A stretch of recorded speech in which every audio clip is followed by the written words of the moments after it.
Class 11, Flamingo.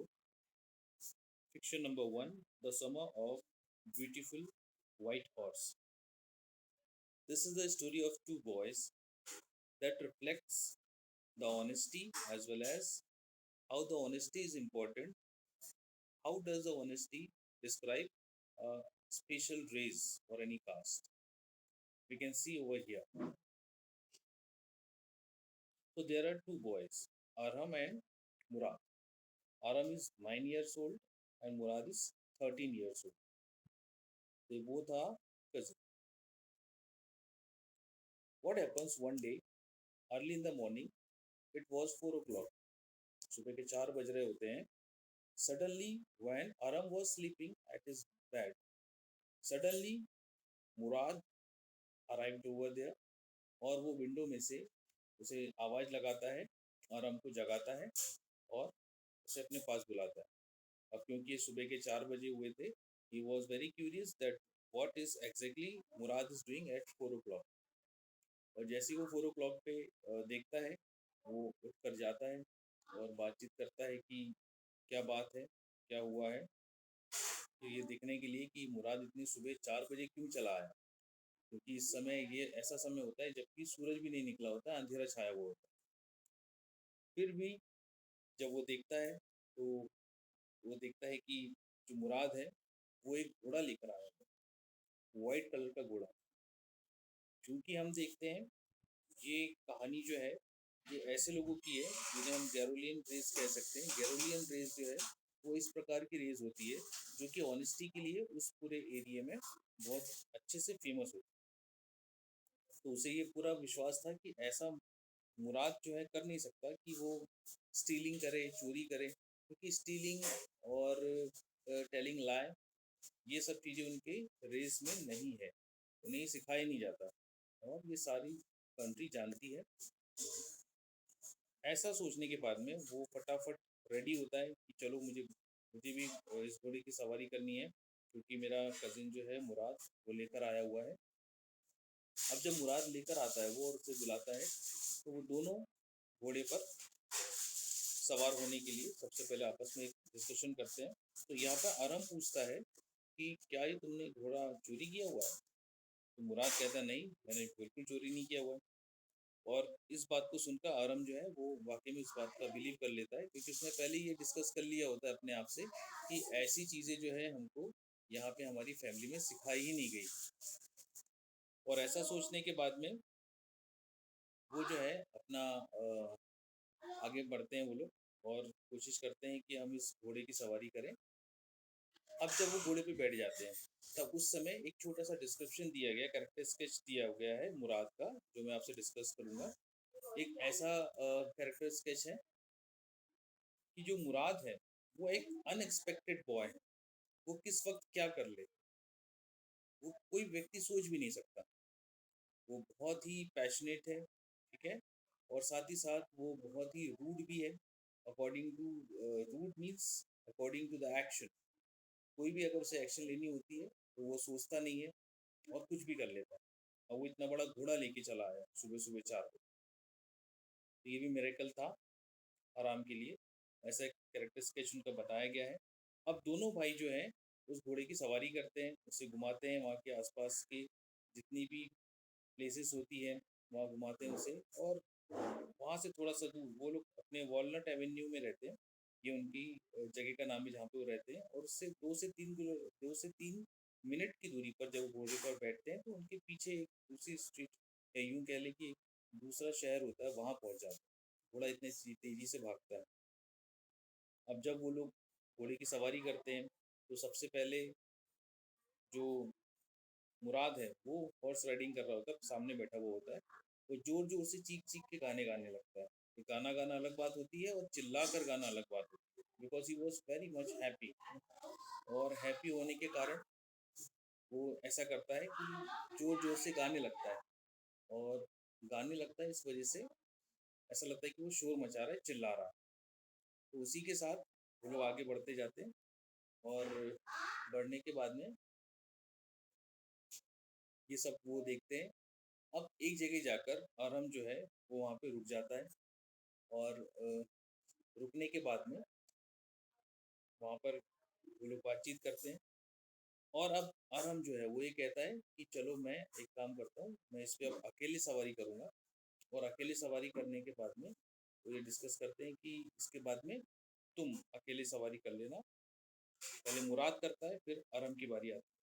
तो जो मुराद है वो पहले बोलता है मैं अकेले ही जब इसकी घुड़सवारी करूँगा। तो आराम जो है वो उनसे अपने भाई से रिक्वेस्ट करता है कि क्या तुम मुझे भी ऐसा करने दोगे। तो ही सेज कि ये डिपेंड करता है घोड़े पर कि क्या वो तुम्हें बैठने देगा नहीं देगा। अब यहाँ पे एक छोटा सा इंसिडेंस के बारे में जिक्र किया गया है इसी दौरान कि जो मुराद है, मुराद वो उनके अंकल खुसरो के जैसा है। अंकल खुसरो का डिस्क्रिप्शन कुछ इस प्रकार से दिया गया है इस कहानी में कि वो भी बहुत रूड और अनएक्सपेक्टेड, उनकी वॉइस बहुत तेज हुआ करती थी। यानी वो कोई भी नॉर्मल बात भी करेंगे तो तेजी से करेंगे। उसका एक छोटा डिस्क्रिप्शन ऐसा दिया गया है कि वो किसी चीज़ की परवाह नहीं करते हैं और साथ ही साथ बहुत रूड होते हैं। तो यूं ही एक बार ऐसा होता है कि अंकल खुसरो का जो सन होता है एक बार दौड़ते दौड़ते एक बार्बर की शॉप में जाता है जहाँ पे अंकल खुसरो बैठे हुए होते हैं। वो ये बताते हैं कि हमारे घर में आग लग गई। तो अंकल खुसरो जो होते हैं वो बहुत ही काम डाउन होते हैं, जोर से चिल्ला के बोलते हैं कुछ नहीं होता, it's okay, it's fine, nothing is harm in that. He says like this, nothing is harm in that, और काम डाउन हो जाता है। जब उनको बार बार भी ये कहता है कि सर आपके यहाँ आग लगी हुई है, तो he says nothing is harm in that, loudly चिल्लाते हुए सबको बोलते हैं। Means he was totally relaxed and he was also the person, we can say, unexpectedly anytime he could do anything. We cannot predict what uncle Khusro will do. और जो same जो characters हैं वो यहाँ पर मुराद के अंदर आए हुए हैं। तो ऐसे उनकी फैमिली माना जाता है कि ये जो है अंकल खुसरो ही हैं, ये उनकी तरह ही है।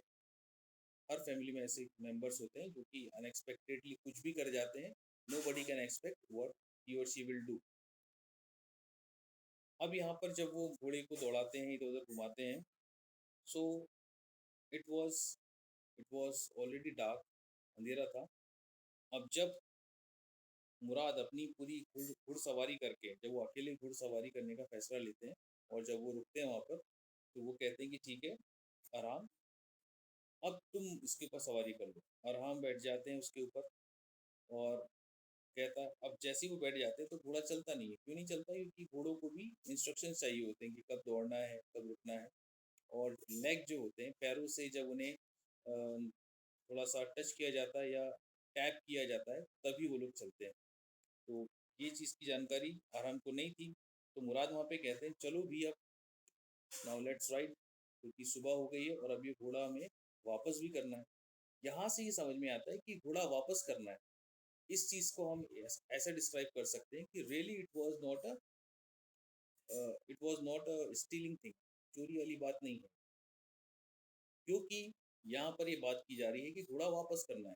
इन द सेंस चोरी इस हिसाब से कब कही जाती है, जब हम आराम का एक डिस्क्रिप्शन अगर आप पढ़ेंगे तो उसमें समझ में आएगा कि चोरी का मतलब ये होता है किसी चीज़ को अपना ले लेना और उसके बाद में उसको बेच देना, सेल आउट कर देना और वो पैसों का इस्तेमाल कर लेना। ये उनके हिसाब से चोरी है।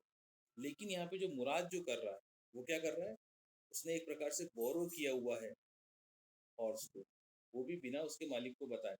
वो उसे वापस भी करना चाहता है। तो यहाँ पर वो कहता है कि तुम इतनी देर से यहाँ पे इसके ऊपर बैठे हुए हो, क्या कर रहे हो? चलो भी अब इसे दौड़ाओ, अपनी एक राइडिंग लो और उसके बाद में हमें इसे वापस भी करना है। तो यहाँ पर जो आराम है वो तो 9 साल का ही है। वो कोशिश करता है, घोड़ा बहुत तेज़ी से भागता है। और इससे पहले जो घोड़ा था वो वैलीज़ में आसपास जो फील्ड्स वगैरह वहाँ पर घूम रहा था। लेकिन इस बार क्या हुआ, जब यहाँ पर आराम बैठा तो घोड़ा जो है वो अनकंट्रोलेबल हो गया और वो रोड की तरफ भागने लगा। अब जब वो रोड की तरफ भागता है तो होता क्या है कि वहाँ पर ऐसा एक मोमेंट आता है कि जब आराम जो है कंट्रोल खो बैठता है और वो गिर जाता है उस पे से और घोड़ा अकेले ही भाग जाता है। अब यहाँ पर दोनों के लिए बहुत बड़ी प्रॉब्लम हो जाती है कि जो घोड़ा लेके आए थे वो उन्हें वापस भी करना है और वो उनके पास में था नहीं। दोनों उसे सर्च करते हैं, फाइंड आउट करते हैं। लेकिन जब उसे सर्च कर लेते हैं, फाइंड आउट हो जाता है, तो दोनों आपस में डिस्कस करते हैं कि ये जो घोड़ा है जो कि जॉन बैरो का है। जॉन बैरो कौन है? ये एक फार्मर है, ये उनका घोड़ा होता है, ठीक है। और वो लोग जो बॉयरो जो होते हैं, उनके प्रति उनके बहुत अच्छे संबंध नहीं थे। तो उन्हें वो कह रहे थे कि हम उन्हें सबक सिखाने के लिए ये घोड़ा अब उनको वापस नहीं करेंगे, ये घोड़ा अब हम ही रख लेंगे और कोई इसमें हार्म भी नहीं है, ऐसा उन्हें लगा। कुछ दिन तक घोड़े को अपने पास रखते हैं वो लोग, उसकी हॉर्स राइडिंग करते हैं। अब यहाँ पे जॉन जो है वो देखते हैं उस घोड़े को, उसके बावजूद भी वो थोड़ा सा इसे कहते हैं कि ये घोड़ा कहाँ से लाए हो तुम, और वो एकदम से क्लेम नहीं करते उनके ऊपर कि मेरा ही घोड़ा है जो तुम यहाँ से चोरी करके ले गए। ऐसा क्यों हो पाता है? ऐसा इसलिए हो पाता है क्योंकि इस रेस की जो गैरोलियन गैरोगिलियन जो रेस है, इनके बारे में ऐसी बातें वहाँ पे फैली हुई है कि ये कभी चोरी नहीं करते हैं, ठीक है, और बहुत ऑनेस्ट होते हैं, इस प्रकार से बातें फैली हुई थी। तो वो भी बहुत झिझक के साथ ऐसी बात करते हैं, लेकिन अंदर उनके मन में था कि ये मेरा ही घोड़ा है। काफ़ी दिन तक दोनों बच्चे इस घोड़े को रखते हैं, उसे बहुत अच्छी चीज़ें सिखाते हैं, मैनर्स तक उस घोड़े को सिखाते हैं, और वो पहले से ज़्यादा हेल्दी भी हो जाता है। और बाद में दोनों बच्चे डिसाइड करते हैं कि अब हमें इस घोड़े को अंकल जॉन को वापस कर देना चाहिए। और एक दिन चुपचाप से वो उनके बान में, या जहाँ पे घोड़ा रखा हुआ रहता था, वहाँ पर चुपचाप से उस घोड़े को छोड़ के चले जाते। नेक्स्ट डे जब जॉन बारो अंकल जो है, उनके जो फार्मर है वहाँ पे, वो देखते हैं तो वो बड़े खुश होते हैं कि मेरा घोड़ा वापस आ गया है। और वो ये देखकर भी खुश होते हैं कि now he is well mannered, अब वो काफ़ी मैनर में भी हो गया है। पहले तो उसे ये सब चीज़ें आती नहीं थी, उसे जैसे सिखा दिया गया, और पहले से ज़्यादा हेल्दी भी हो गया है, जो कि पहले नहीं था। और ऐसा करके उन बच्चों ने उस घोड़े को वापस कर दिया। तो यहाँ पर इस फिक्शन के एंड में हम ये समझ पाते हैं कि ऑनेस्टी कितनी इंपॉर्टेंट है। ऑनेस्टी के कारण देखो आप क्या हुआ, कि उनके ऊपर ब्लेम भी नहीं आया, और उन्होंने अपनी ऑनेस्टी का परिचय देते हुए उस घोड़े को वेल मैनर्ड किया, उसे सिखाया और वापस भी कर दिया। उसका यूज़ तो किया, वापस भी कर दिया। उनकी ऑनेस्टी इतनी फैली हुई थी दूर दूर तक कि जिसका वो घोड़ा था, जिसका वो हॉर्स था, वाइट हॉर्स था, वो भी उन्हें क्लेम नहीं कर पाया कि ये मेरा ही घोड़ा है, मुझे रिटर्न चाहिए। So this is and over here.